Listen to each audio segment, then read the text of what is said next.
This lecture is about programming in lambda calculus.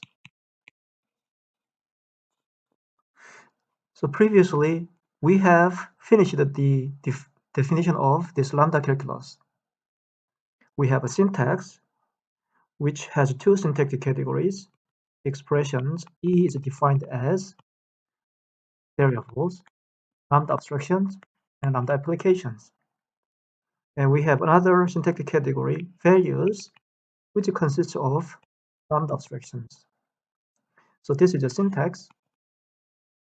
And the semantics, we use operational semantics, and it is based on this notion of reduction. Expression E reduced to expression E prime. And in the case of call by name reduction strategy, we have two inference rules. The first is this one reduced to E1 prime E2, provided that E1 reduced to E1 prime. And there's another one.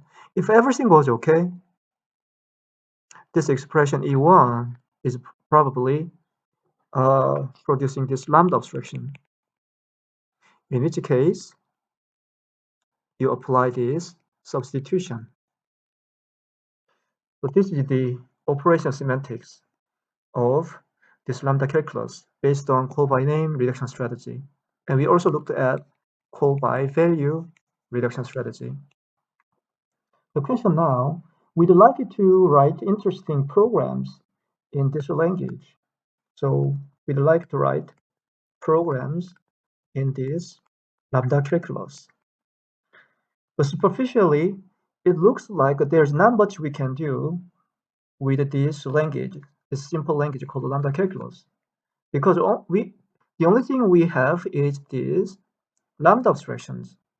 There's no Boolean values. There's no Boolean values. There's no natural number, and there's no pair, etc. So it looks like we cannot put this language to good use by writing practical programs. But it turns out that we can encode. We can encode all these concepts using lambda abstractions. The situation can be compared to representing natural numbers or integers in a typical programming language, like a C language, using binary bits, binary numbers. So we don't really have integers. We only represent integers using a binary sequence, a sequence of binary bits. And similarly, in this language, lambda calculus, we are going to encode, we are going to represent all these common data types using lambda abstractions. So let's first consider Boolean. So how do we encode these Booleans using lambda abstractions? If we think about the inherent capability of Boolean values, it allows us to choose one of the two different options. So you have option, say, let's say we have some option T, and we have a different option F, and a Boolean value allowed us to choose one of these two options. That's the inherent capability of Boolean value. It tells you which option to select. So with this intuition in mind, we'd like to represent Boolean truth. So this is Boolean true as a lambda abstraction, which can be read like this. Give me the first option, give me the second option, and I'm going to take the first option while ignoring the second option. Now what about Boolean false? So this is Boolean false. Give me the first option, give me the second option, and I am going to take the second option while ignoring the first option. So these two lambda abstractions are really lambda abstractions. That is, they are functions. But we employ this lambda abstraction in order to encode this Boolean. So these Boolean representations are called church Booleans because this representation, this encoding was invented by Alonzo Church. Now we can implement this language construct if E, then E1, else E2. And probably this expression E is going to evaluate either Church Boolean true or Church Boolean false. So we simply apply this function E, this expression E, to E1 and E2. That's it. So for instance, let's say this conditional expression is Boolean true, Church Boolean true. Then what happens? According to the definition here, it's going to be Boolean true applied to E1, E2. But this one is, let me make a copy of this Boolean true over here. It is lambda t, lambda f, t, expression E1, E2. So this one reduces to lambda f t, E2, and it reduces to because this is a t, we have to write E1. And then this f is not found here, so it reduces to expression E1, just like we expected from this if then else construct. Now that we have this Church Boolean true and Church Boolean false, and this if then else construct, now we can define all the logical operators on Boolean values in terms of this if then else. Or we can give a direct implementation. So for instance, how do we implement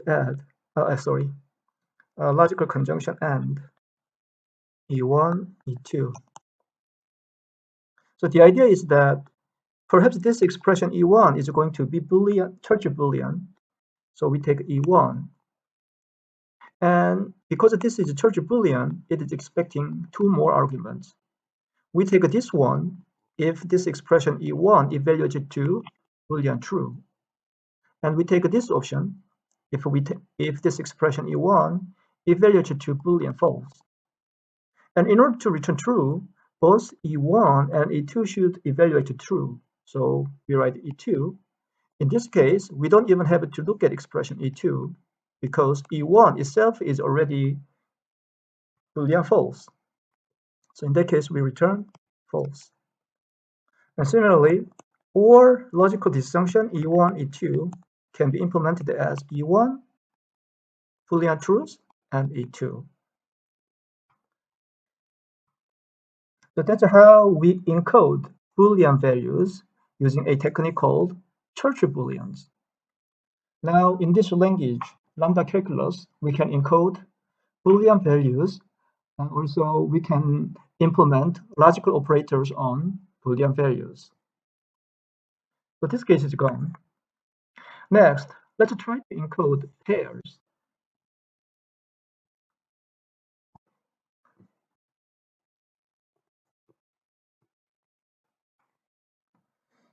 Again, we only have this lambda abstraction, so we have to figure out some way of encoding this pair. And if we think about the inherent capability of pair, it means that it carries two components. In this particular example, the two components are expression E1 and expression E2. And moreover, we should be able to retrieve either expression E1 or expression E2 when requested. it's not enough to carry these two components. We should also we should be able to retrieve either value when requested. So here is the idea. We expect a Boolean value, and if a Boolean value is true, then we return E1. Otherwise, we return E2. So that's it. That's how we encode pairs using lambda abstractions. Then how can we extract the first component of a pair? So probably this expression E is going to be something like pair E1, E2. That is something like lambda B applied to E1, E2. So in order to retrieve the first component, we apply this lambda abstraction to Boolean truth, Churchill Boolean true. Then it's going to return this expression E1. So this one is actually E applied to Boolean true. That's all. And symmetrically, you can extract the second component of a given pair by applying this pair to Boolean false. So here's an example. Let's say we have first of pair of E1, E2. So let's just expand. First expression E is E applied to Boolean true. Okay, so it is pair E1, E2 applied to Boolean true. And this one is defined as this lambda abstraction. So let me make a copy of this one. Applied to Boolean true. Now after this beta reduction, we have Boolean true applied to E1, E2. And eventually, we will have this expression E1 because this Boolean true selected the first expression here. So that's how we encode pairs in this lambda calculus.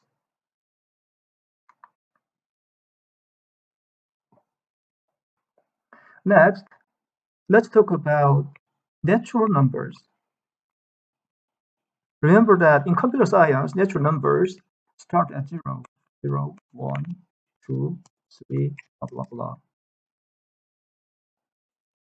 And of course, in the language of lambda calculus, we only have lambda abstractions as values. So we have to encode these natural numbers using lambda abstractions. The question is how do we encode these natural numbers? And Church invented something called numeral,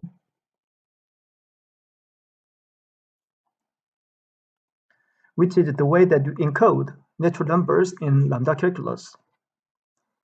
So we use this syntax and with a hat.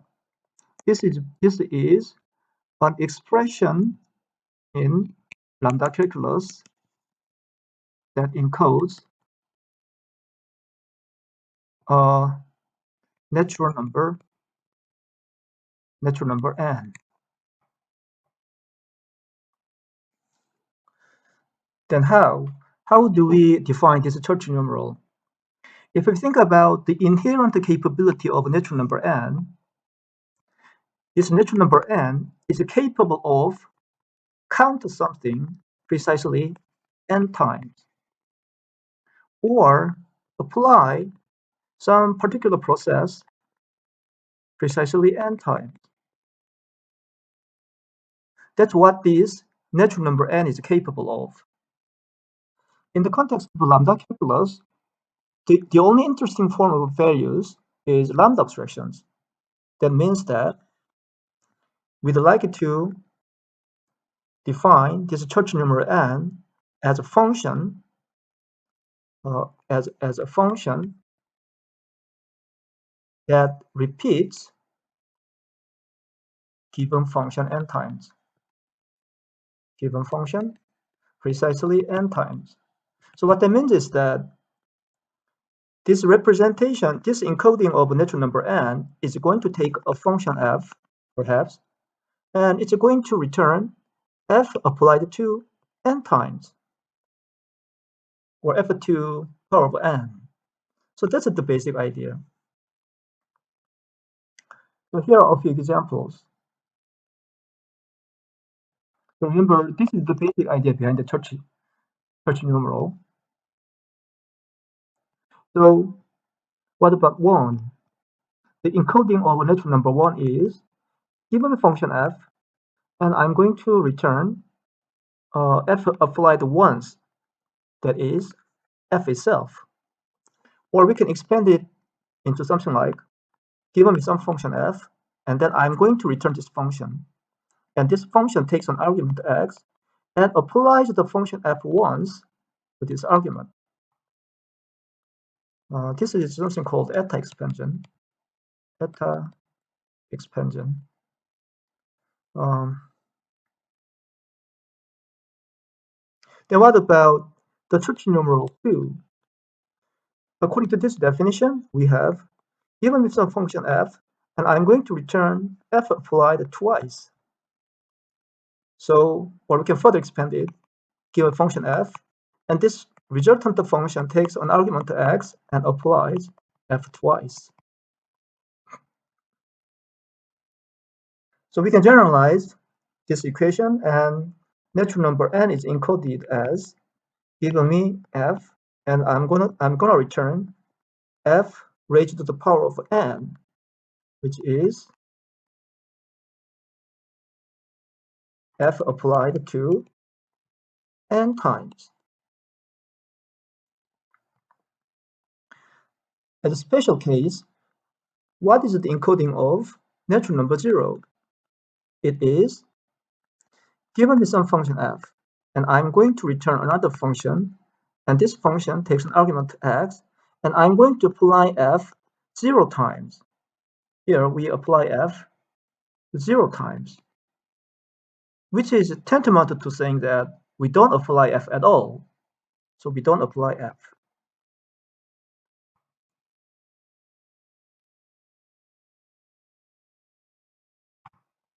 So these are examples of encoding natural numbers using Church numerals.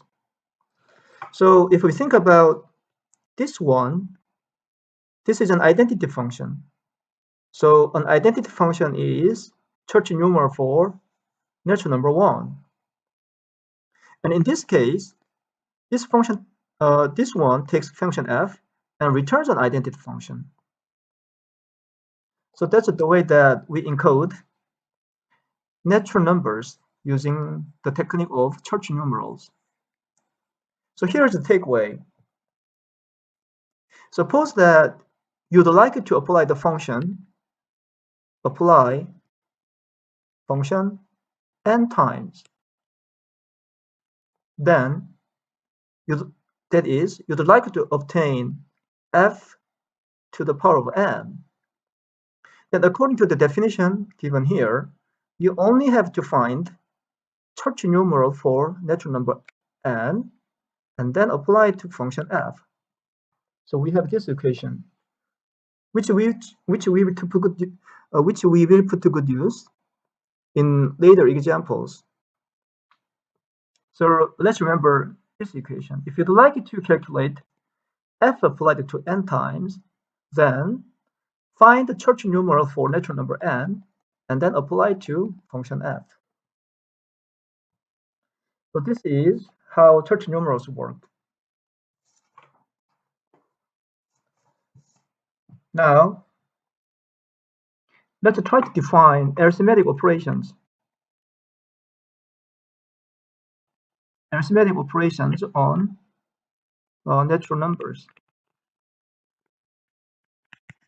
So remember that Church numeral for natural number n allows us to calculate f applied to n times. So this is the equation we'd like it to repeatedly use. But the first example is addition. Suppose that you have two Church numerals for natural number m and natural number n. And whatever expression we are going to write here should be m plus n Church numeral.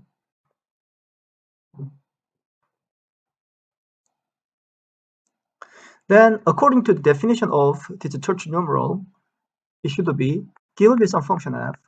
Then I'm going to return f applied to m plus n times.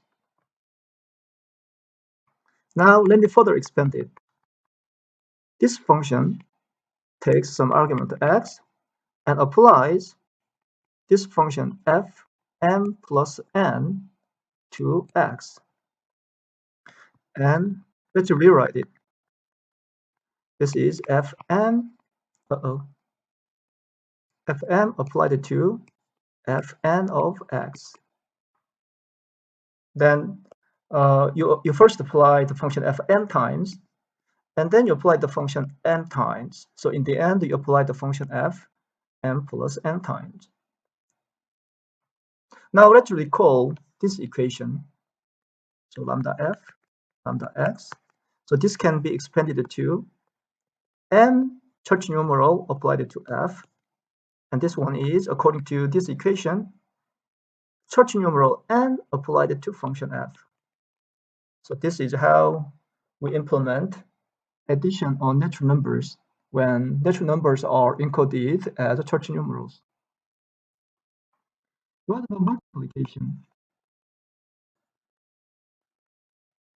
A simple way to define this multiplication function is to define it in terms of this addition function, because multiplication is just a derived operation that can be defined in terms of this addition. But in our example, let's try to give a direct encoding. So according to the definition of Church numeral, so this is going to be m multiplied by n Church numeral encoding. And according to the definition of a Church numeral, this is basically lambda f, given me function f, and I'm going to return f applied m n times. Then we can rewrite it as fm applied to n. Then again, let's recall this equation.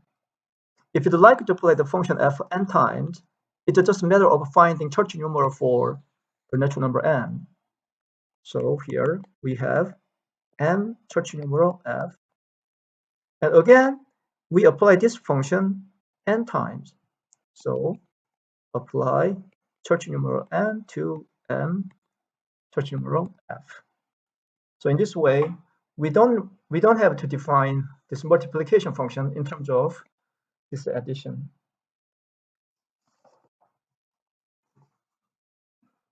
Finally, let's try to define subtraction. Subtraction, Church numeral n, Church numeral n. And whatever will be given here is going to represent m minus n Church numeral. So for simplicity, let's assume that m is actually greater than or equal to n.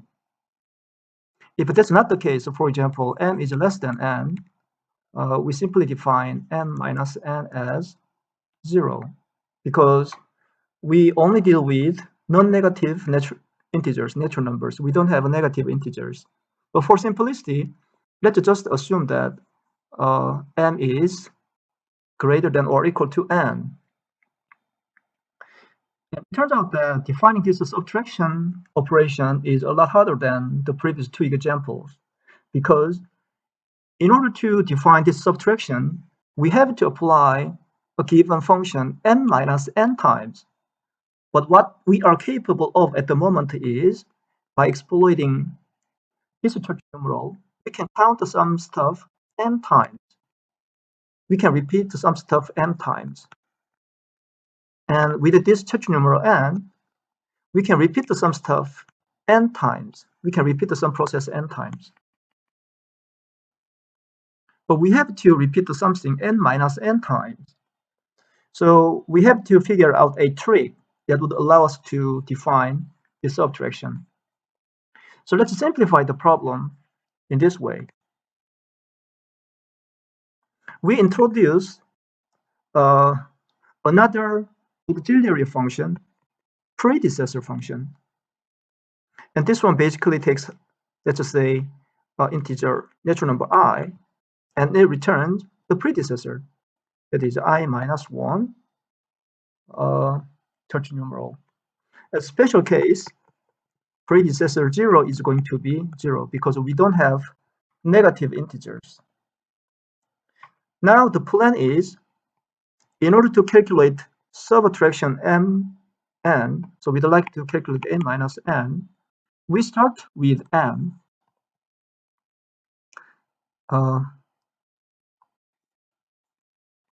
We start with tertiary numeral m and apply this predecessor function. If we apply this predecessor function once, then you have m minus 1. If you apply the predecessor function one more time, you are going to have m minus 2.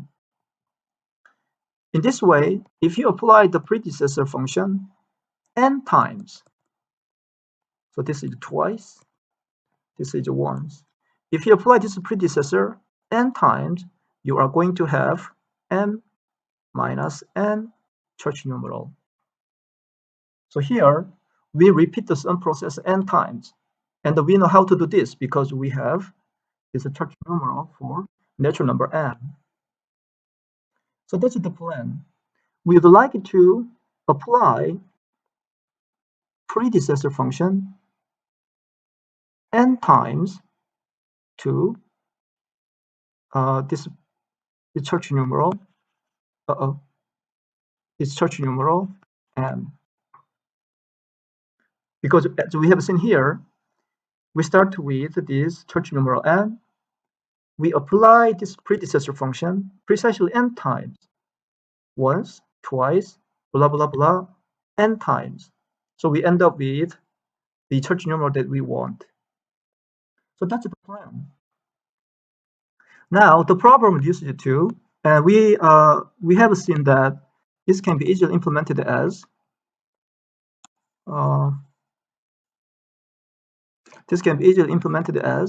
n tertiary numeral applied to predecessor applied to m, because this one is equivalent to this one. So now the whole problem reduced to a seemingly simpler problem for defining predecessor function. So let's do this. Actually, it requires a bit of thinking to define this predecessor function. So I'd like to leave it exercise, and students are encouraged to figure out the solution on their own.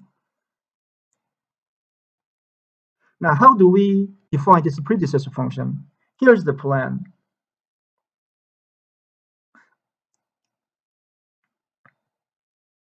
We start with a pair of 0 and 0, and we apply the next function. And this next function creates another pair such that we ignore the first component, so this guy is gone. And we make a copy of the second component. And then we increment the second component. So if by applying this function next once, you have a pair of 0 and 1, where you start with a pair 0 and 0. And let's apply the function next one more time. And then you have a pair. You make a copy of this one, and then you increment it. So you apply the pair, this next function twice. And we see that by applying next twice, you have the number of times that you applied the function next in the second component, and its predecessor in the first component. So by applying this function next n times, we are going to have n minus 1. So let's just say n times. The first component is n minus 1, and the second component is n. So this is what we want. And finally, we take the first component. So this idea translates to this definition. We'd like to calculate next of n. And what we do is,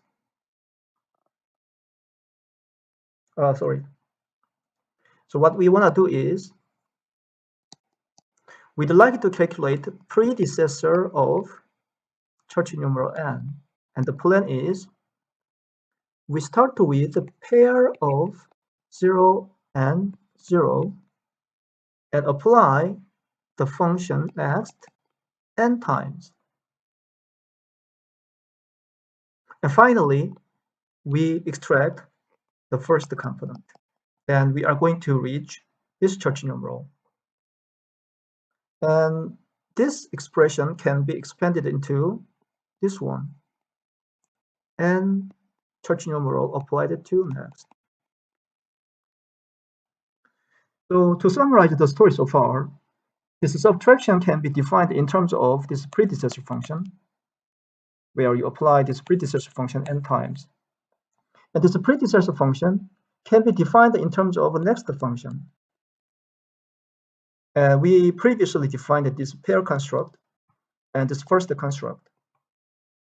Now, the remaining job is to complete the definition of this next function. So let's do this. Actually, it's pretty easy.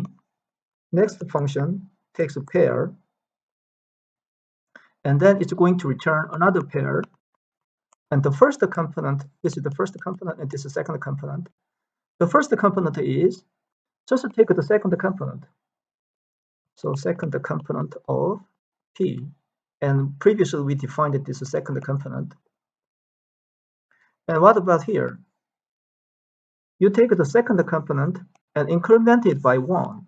So you add 1 to this second component. So that's it. So in this way, we can define this function next by exploiting the encoding of pairs and these operations, addition and second. So to summarize, in order to define this subtraction, you have to, we'd like to define it in terms of this predecessor function. And this predecessor function can be defined in terms of this next function. And here's the next function.